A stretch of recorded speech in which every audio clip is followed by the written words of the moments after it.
The stars had never seemed so cold. Park Do-hyun stood at his post outside the princess's chambers, his hands clasped behind his back, his eyes forward. He was the only human on a ship full of Valari, and he felt it with every breath he took.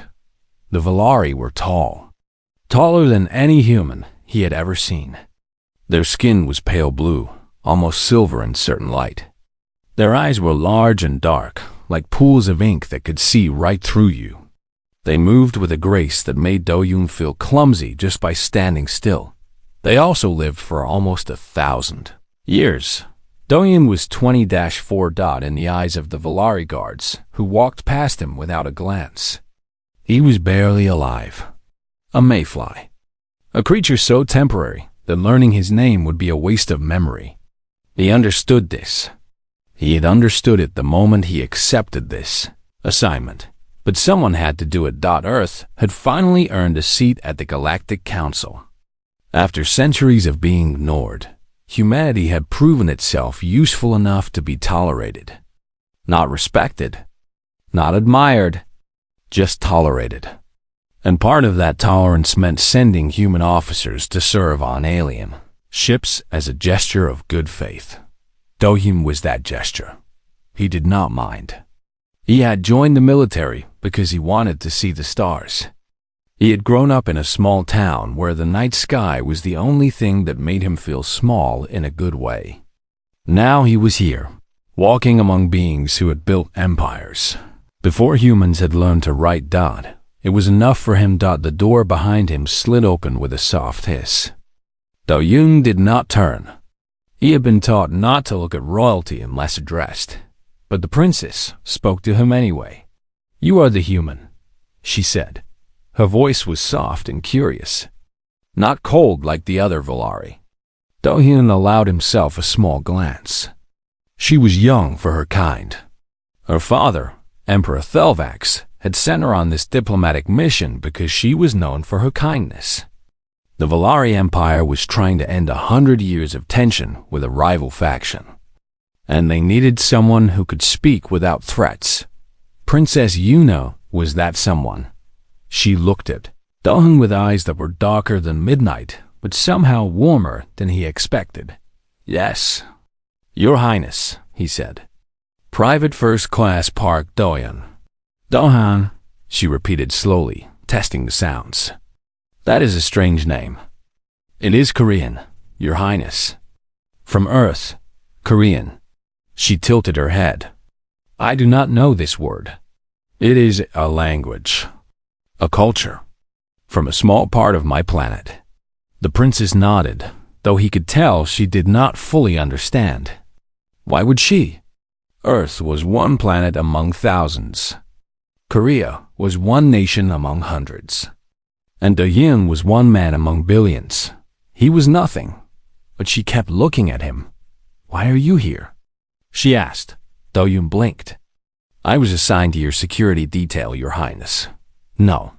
She shook her head gently. "I mean, why did you volunteer?"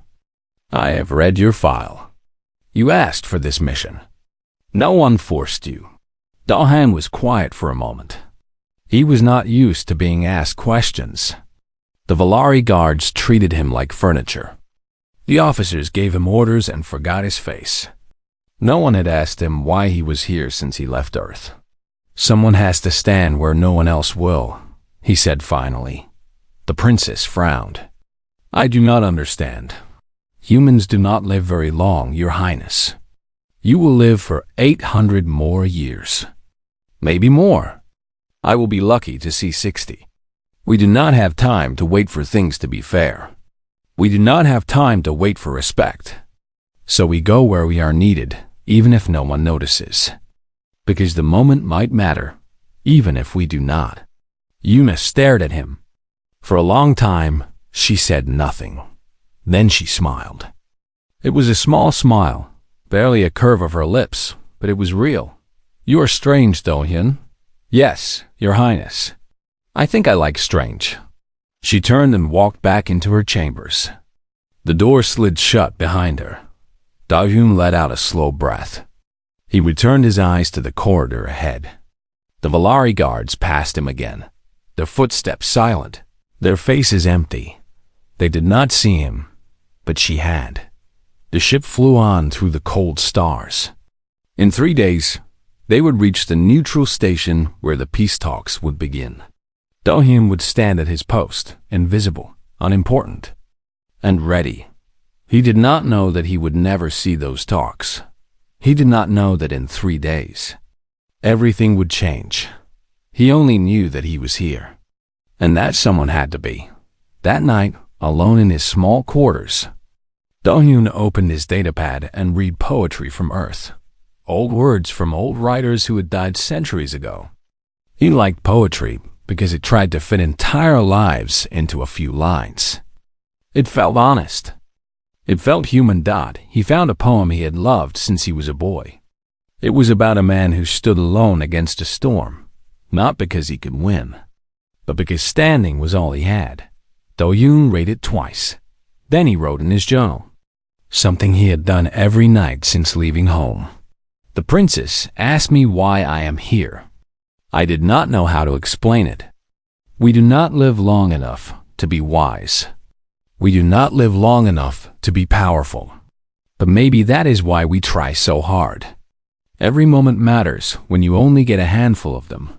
He closed the datapad. He slept. And the stars flew past, cold and endless, carrying them toward fate. The explosion came without warning. Do-hyun was thrown against the wall before he even understood what had happened. Alarms screamed through the corridor. Red lights flashed like angry stars. The ship shook so hard, he thought it might tear itself apart. He pushed himself up from the floor. His ears were ringing. His shoulder hurt where he had hit the wall. But he was alive. The princess. He ran. The corridor was chaos. Valari guards rushed past him, shouting orders in their language. Smoke filled the air. Somewhere far away, he heard gunfire. Do-hyun reached for his sidearm. It was a small pistol, standard issue for human officers. It could not punch through Valari armor. It was meant for ceremony, not combat. It was all he had. He kept running. The door to the observation deck was just ahead. He had memorized the ship's layout on his first day. He knew the princess spent her evenings there, watching the stars through the great window. He prayed she was still alive. The door slid open, and Do-hyun stepped inside. She was there. Princess Yuna stood in the center of the room, her back to the massive window that showed the stars beyond. Her face was pale. Her hands trembled at her sides. She was surrounded by 5 Valari guards, the last of her protection. And facing them were 12 figures in black armor. Separatists. Do-hyun knew about them.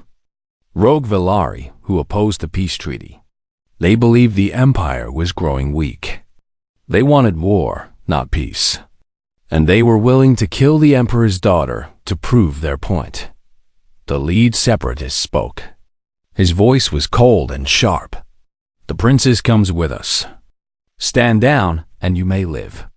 The Valari guards did not move. They were loyal. They were brave. They were also outnumbered. The fight was over in seconds.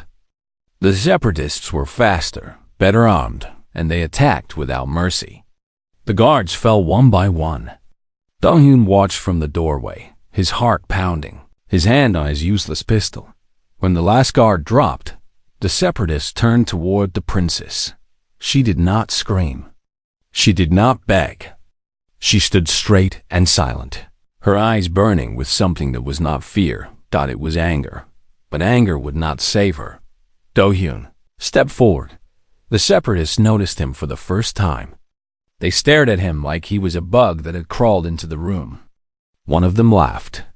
A human, he said. What are you going to do, little creature? Die slightly faster than the others? Do-hyun did not answer. He looked at the princess. Run, he said. Yuna shook her head. I will not leave you. You have to live. The treaty. Your people. Everything depends on you. And what about you? Do-hyun smiled. It was a tired smile. The kind a man wears when he has already made his choice. Someone has to stand where no one else will. He raised his pistol and fired. The shot did nothing. It bounced off the lid separatist's armor like rain off stone. But it made them look at him. It made them focus on him instead of her. And that was all he needed. Do-hyun charged. He was not a great fighter. He was not a hero from the stories. He was just a man from a small town who had wanted to see the stars. But in that moment, he fought like something the Valari had never seen. He fought like a human. He did not wait for openings. He created them. He used his size to slip between the larger fighters. He used his speed to stay ahead of their strikes. When one of them grabbed him, he bit through the gap in their glove. When another knocked him down, he stabbed upward with his combat knife. He was hurt. He was bleeding.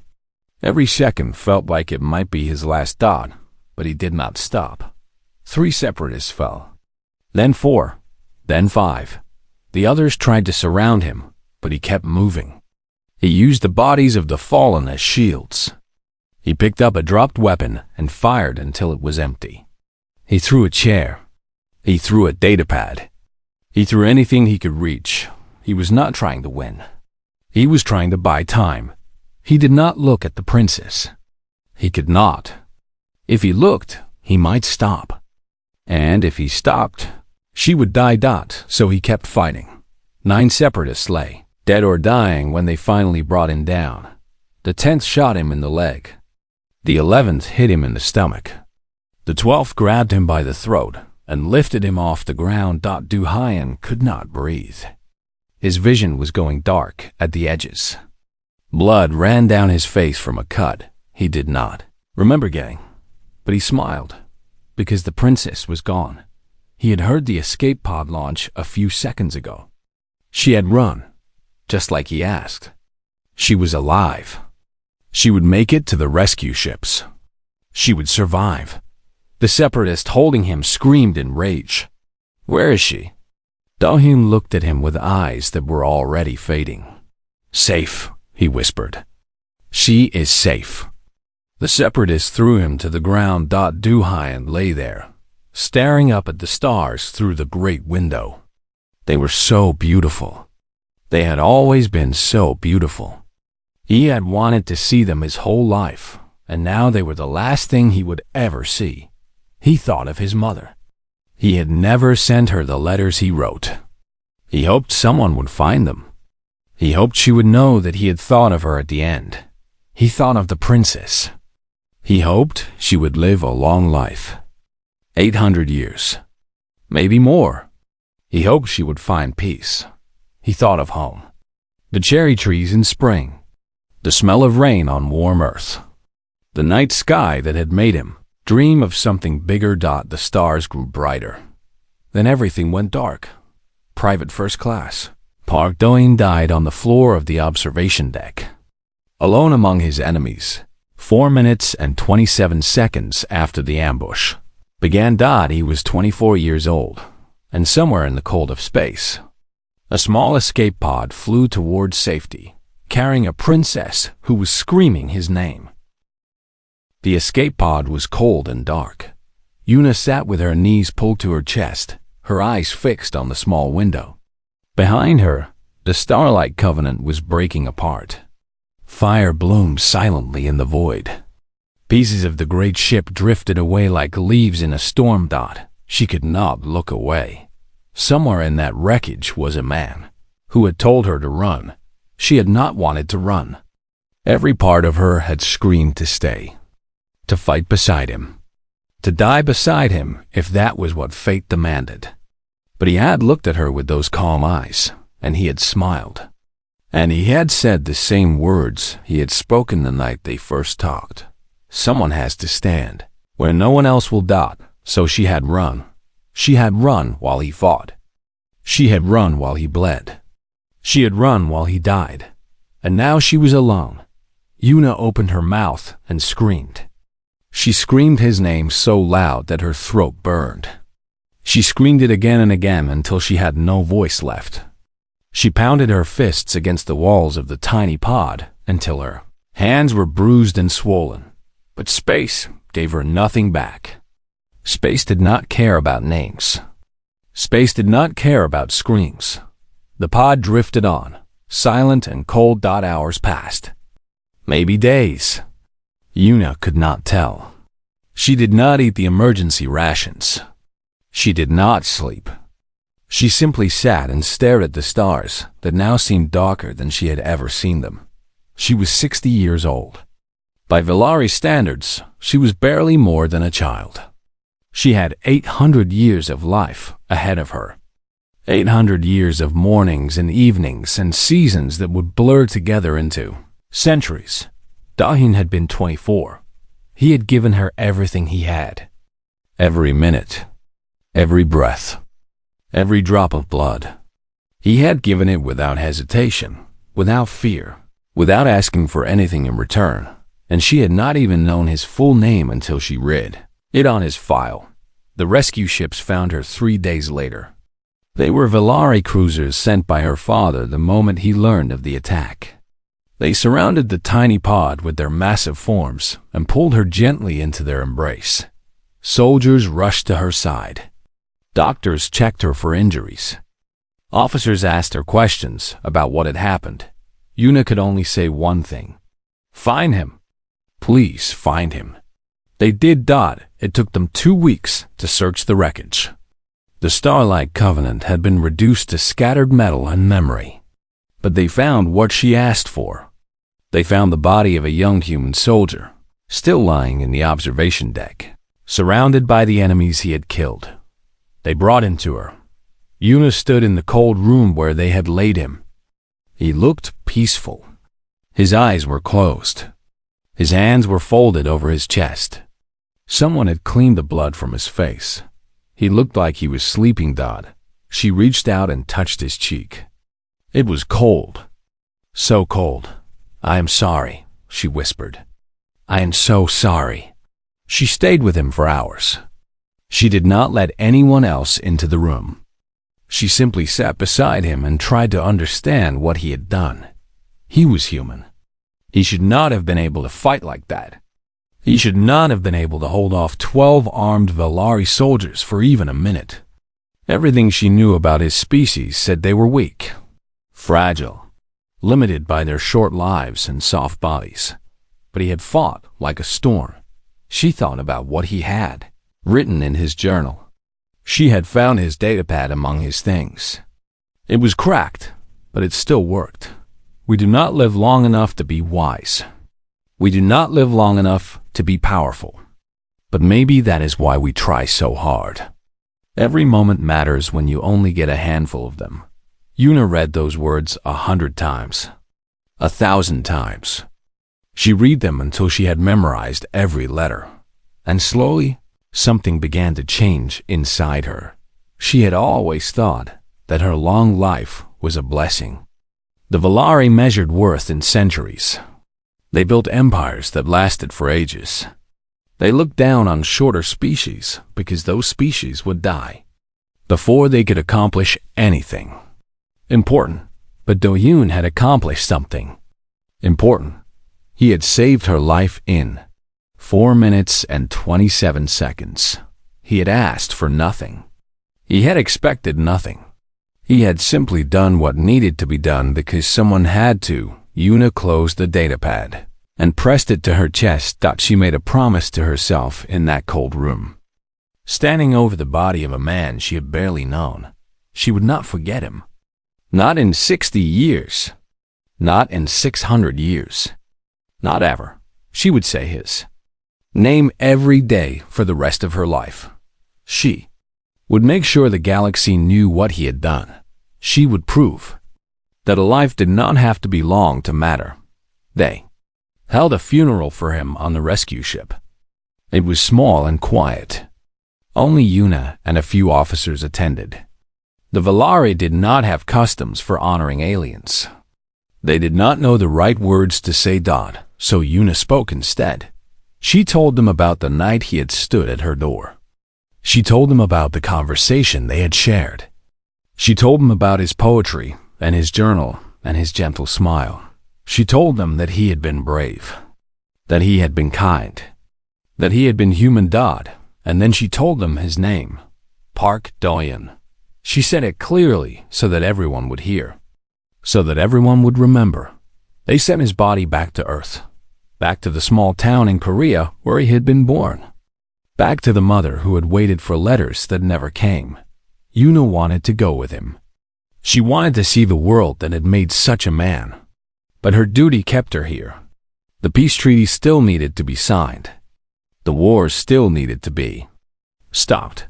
Do-yoon had died so that she could finish what they had started. She would not waste his gift, but she made herself another promise as she watched his ship disappear into the stars. One day, she would find his grave. One day, she would stand where he rested and thank him properly. One day, she would tell him that he had not been forgotten. The stars grew smaller in the distance. Yuna watched until she could not see them anymore. Then she turned away and walked toward her future, carrying his memory like a flame that would never go out. 200 years had passed since the day he died. Yuna sat on a throne she had never wanted. The crown on her head was heavy with duty and expectation. The palace around her was filled with advisors who talked too much and listened too little. She was queen now. Her father, Emperor Thelvax, had died peacefully in his sleep 70 years ago. Her brothers and sisters had fought over the succession. Wars had nearly broken out. Blood had nearly been spilled. Yuna had not wanted any of it. She had wanted to live quietly, to read poetry, to remember a man who had saved her life so long ago. But someone had to stand where no one else would. So she had taken the crown. The Valari Empire had changed under her rule. The peace treaty that Do-yoon had died for had held. The Cold War had ended. Trade had opened with dozens of new species, including humans. That had been her first act as queen. She had invited Earth to send ambassadors to her court. She had welcomed human traders to Valari ports. She had ordered the construction of the first joint military academy where Valari and humans would train side by side. Her advisors had called her foolish. The elder species had laughed at her. They had given her a name meant to hurt her, the human lover. Yuna had heard it whispered in the halls. She had seen it written in secret messages. It was meant to shame her. It was meant to make her change her mind. She wore it like a crown, because she remembered. Every morning, when she woke, she spoke his name aloud. Park Do-yoon. She had done this every day for 200 years. She would do it for 600 more. Her servants thought it was a prayer. Her advisors thought it was madness. But Yuna knew the truth. It was a promise. She had not forgotten. She would never forget.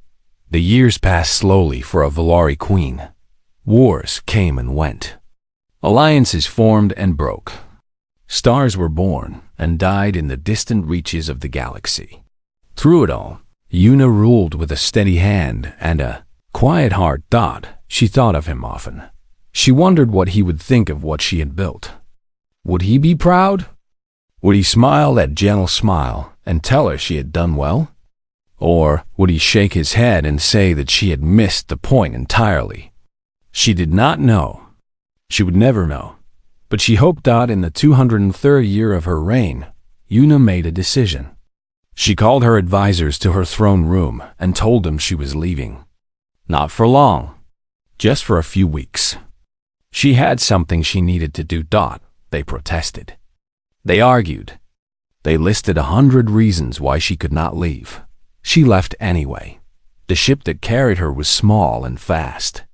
It slipped through the stars without fanfare or announcement. The queen traveled alone, except for a handful of trusted guards. She was going to Earth. She had waited 200 years for this moment. 200 years of duty and responsibility and endless obligations. But she had never forgotten her promise. She would find his grave. She would stand where he rested. She would thank him properly. The journey took 3 weeks. Yuna spent most of it reading. She had kept his datapad all these years. She had read his journal so many times that the words were burned into her memory. But she read it again anyway. His poetry still moved her. His thoughts still surprised her. Even after 2 centuries, he still felt alive in those words. Earth appeared in her window like a blue jewel against the black of space. It was smaller than she had expected, fragile, delicate, a world that could be destroyed by a single asteroid or a single war. And yet it had produced him. The ship landed in a place called Korea. The air smelled of flowers and fresh rain. The sky was gray with clouds that promised more rain to come. Yuna stepped onto the ground where Da-Yoon had been born. She walked through a small town that had grown much since his time. Buildings stood where fields had once been. Roads cut through land that had once been wild. But some things remained. The cherry trees still bloomed.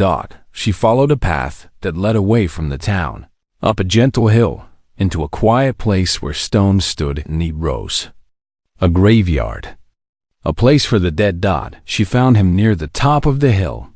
The headstone was simple. No decorations. No grand words. Just a name and 2 dates. Park Do-yeon. Beloved son. 2823-2847. Yuna knelt in the grass. Her royal robe spread around her like water. Her guards stood back, giving her space. She touched the stone. It was warm from the sun. I kept my promise, she said softly. I never forgot you. Not for a single day. The wind blew through the cherry trees. Petals fell like snow. I became queen. I do not think you would have cared about that. You never cared about power or titles. You just cared about doing what was right. She smiled, though tears were running down her face. I tried to do what was right. I opened the door for your people. Humans walk in my court now. They serve in my military. They are part of my world because of you. She pressed her hand against the stone. You asked me to run. I did, but I never stopped running. I just started running towards something instead of away. I hope you understand. I hope you are proud. She sat there for a long time. The sun moved across the sky. The shadows grew longer. The petals continued to fall. A woman approached. She was old, impossibly old for a human. She walked with a cane, and her hair was white as snow. You are the queen, she said. The one who came from the stars. Yuna looked up. Yes, you knew him. My grandson. Yuna's breath caught. You are his grandmother. The old woman nodded slowly. I never thought anyone would come for him. He was just a soldier. Just a boy who wanted to see the stars. He saved my life. I know. The woman smiled. They told us. They gave us his medals and his things. They told us he was a hero. She sat down beside Yuna, moving slowly, carefully. I used to read his letters. The ones they found on his datapad. He wrote about you, you know? Only once, near the end. He said the princess had asked him why he was there. He said she was kind. Yuna closed her eyes. I barely knew him. But you came. 200 years later, you came. The old woman reached out and took Yuna's hand. That means something. That means everything. They sat together in the falling petals, the queen and the grandmother, united by a memory that neither would ever let go. 800 years is a long time to carry a name. Yuna had carried it through wars and peace treaties. She had carried it through the rise and fall of empires. She had carried it through centuries of change that had reshaped the galaxy itself. And now, at last she was tired. The queen was dying. Everyone knew it. Her doctors had told her months ago that her body was finally giving up. 8 centuries of life had worn her down like water wears down stone. She did not mind. She had lived long enough, but she had one last thing to do. The Galactic Council's neutral station floated in the space between stars. It was the largest structure ever built, a place where all species could meet and talk and trade. Millions of beings passed through its halls every day. In the center of the station was a great plaza. It was empty now, waiting. Yuna had commissioned her final work to be placed there. The statue arrived on a clear morning. It was carved from stone brought all the way from Earth, white stone from a mountain in Korea, near the place where Do-hyun had been born. The statue showed a human soldier. He was young. He was small compared to the Valari who would walk past him. He stood alone, one hand raised as if to shield something behind him, his face calm and determined. He did not look like a hero from the old stories. He did not look like a god or a legend. He looked human. And that was the point. Yuna watched as they placed the statue in the center of the plaza. She was in a chair now, too weak to stand for long. Her guards stood around her, their faces heavy with sadness. She did not want their sadness. She wanted them to understand. When the statue was secure, they unveiled the plaque at its base. The words were simple. Yuna had written them herself. He had 30 years. He gave 4 minutes. That was enough. In memory of Park Do-hyun, Private First Class, Earth Defense Coalition. The princes lived because he fell. The crowd that had gathered fell silent. Valari and humans, elder species and young ones. They all looked at the small human figure in the center of their great station. They did not understand. Yuna could see it in their eyes. They did not know why the queen of the Valari Empire had spent her final resources on a monument to a single human soldier. So she told them. She rose from her chair. Her guards moved to help her, but she waved them away. She stood on her own 2 feet, as she had stood for 800 years. You wonder why I have built this, she said. Her voice was old but clear. You wonder why I care about a man who died before most of your grandparents were born. She looked at the faces around her. Valari faces. Human faces. Faces from a dozen different worlds. He was nothing, she continued. By your standards. By the standards of the Galactic Council. He was a soldier from a young species. He lived for 24 years. He held no rank. He owned no wealth. He conquered no worlds. She paused. But he saved my life. The crowd was silent. I was a princess when I met him. I am a queen now. I have ruled for 8 centuries. I have signed treaties and ended wars. I have built schools and hospitals and bridges between stars. And all of it happened because one human soldier stood between me and death for 4 minutes and 27 seconds. She walked toward the statue. Her steps were slow but steady. You measure worth in centuries. You think that because you live long, you matter more. You look at humans and see mayflies, creatures too brief to care about. She reached the statue and placed her hand on its base. But I have lived for 800 years, and I tell you this. Worth is not measured in time. Worth is measured in choices. In the moment that matters most, Do-hyun chose someone else's tomorrow over his own. That is not weakness. That is not insignificance. That is what your ancient species have forgotten how to do. She turned to face the crowd. I have said his name every day for 800 years. I will say it with my last breath. And when I am gone, I want you to remember. Not because he was special, but because he was human. And humans are capable of this. She smiled. Remember that. Remember him. Yuna died 3 days later. She passed peacefully in her sleep, surrounded by humans and Valari who had loved her. Her final request was honored without question. She was buried on Earth.